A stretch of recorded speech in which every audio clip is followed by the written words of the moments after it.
Pensez-y. On va juste terminer, on va donner un autre exemple ici.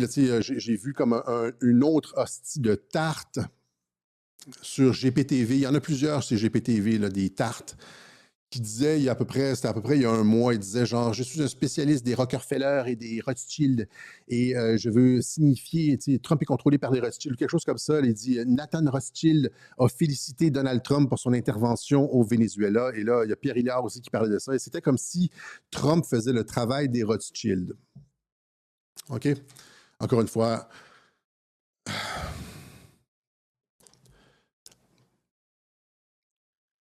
OK.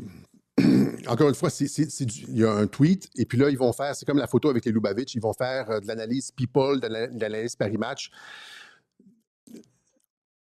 Trump n'a rien changé de la structure bancaire ou de la structure de la dette. Il n'a rien touché au système bancaire au Venezuela. Il n'a même pas touché au gouvernement. Le gouvernement est en place. C'est même pas un changement de régime.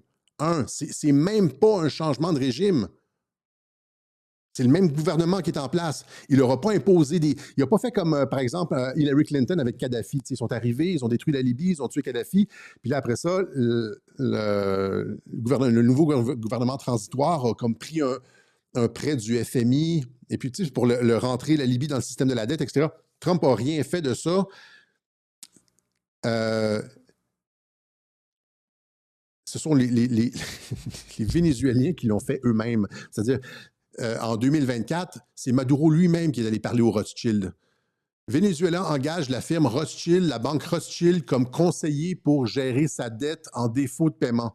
Oui, comment dire, le révolutionnaire Maduro, là, un des seuls qui résistait aux Rothschild, mais c'est lui qui engage les Rothschild. C'était avant Trump, c'était sous Biden. Le Venezuela se dirige-t-il vers une restructuration de sa dette? Le Venezuela engage Rothschild pour examiner ses actifs et passifs au cœur d'importants litiges dans le cadre de négociations de politique en cours, etc. Ça, c'est en 2024. Ça n'a rien à voir avec Trump. Le Venezuela transige avec les Rothschild tout seul, comme des grands garçons, malgré le fait qu'on dise que ce sont des révolutionnaires et qu'ils étaient les derniers. Et donc, ces gens qui font des affirmations-là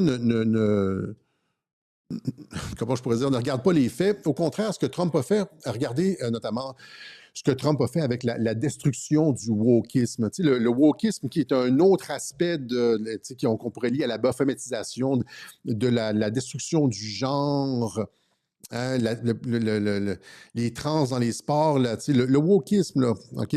Beaucoup de personnes disent que c'est encore une fois poussé par Israël, par les Juifs, etc. Et c'est poussé en fait par les Rothschild. Ouais? Vous avez ici Lynn Forrester de Rothschild, c'est elle qui est à la manœuvre. C'est elle qui a initié ce qu'on appelle le capitalisme inclusif, inclusive capitalism. OK? Et le capitalisme inclusif, c'est ça ici. C'est toutes les marques qui sont LGBTQ.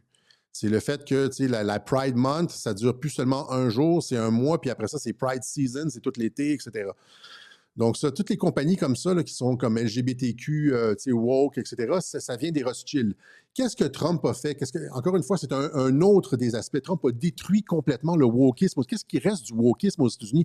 Avez-vous vu les annonces de Bud Light récemment pour le Super Bowl? C'est tous des gros gars qui mangent de la pizza puis qui boivent de la bière. Bud Light est retourné à ça parce qu'ils se sont fait frapper dans le visage, ils se sont fait détruire avec cette affaire de wokisme, cette espèce de trans qui buvait de la Bud Light, etc. Et aux États-Unis, le wokisme est décédé. Qui a tué le wokisme? C'est Trump. Alors, est-ce que Trump est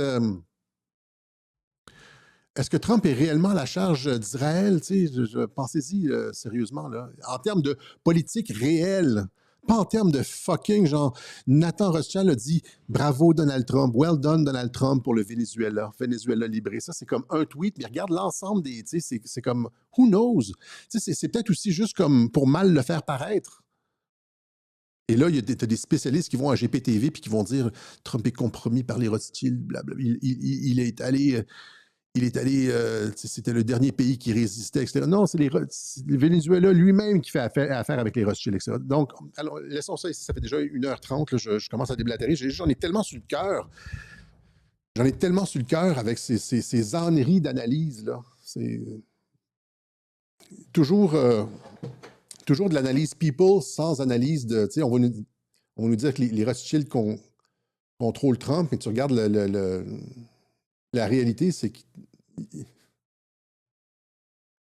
qu'Israël contrôle. Il n'y a rien qui supporte ça. Outre le fait que Trump n'est pas un ennemi des Juifs. Trump n'est pas un ennemi. Il va serrer la main, il va avoir des Juifs dans son administration. Il va regarder les personnes il va juger une personne sur ce qu'elle dit, ce qu'elle fait, pas sur son identité. Ça, c'est le pragmatisme. Je l'avais déjà expliqué. Et c'est quand les journalistes lui ont posé des questions, notamment le fait qu'il était raciste avec les Noirs, il a répondu avant de quitter sèchement, il a dit « Je suis la personne la moins raciste qui existe ». C'est-à-dire que parce que Trump ne juge pas une personne sur ce qu'elle est, là, son identité, il juge sur ce qu'elle dit et ce qu'elle fait en face de lui. OK? C'est pour ça qu'il y a des Juifs dans son administration. OK? Faites de l'analyse de fond, pas de l'analyse people, pas de l'analyse Paris Match, OK?